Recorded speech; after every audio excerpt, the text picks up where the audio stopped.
এইটো science museum হয়। ইয়াত আগতে বহুত আহিছিলোঁ, সৰুতে বহুত আহিছিলোঁ ইয়াত। এফালে আহিলে সৰু কথাবোৰ মনত পৰি যায়। বহুত বছৰ হ'ল ইয়াত অহা নাই এতিয়া, বহুত ডেভেলপ কৰিছে। এবাৰ আহিব লাগিব, আহি ভিডিঅ' এটা বনাম বাৰু ইয়াৰে ওপৰত। এবাৰ আহি চাব লাগিব কি কি আছে, নতুন কি কি ডেভেলপ কৰিছে, কি কি আনিছে। আগতে যেতিয়া মই আহিছিলোঁ তেতিয়া টিকেট 10 টকা আছিলে, এতিয়া চাগে বাঢ়ি গ'ল চাগে।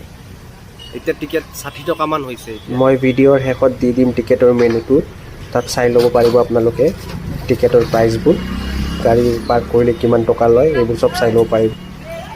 এইফালে বেলতলা জয়ানগৰ, এইফালে আৰু এইফালে আপোনাৰ খানাপাৰা হয়, এনেকুৱা আহিব পাৰি চাই।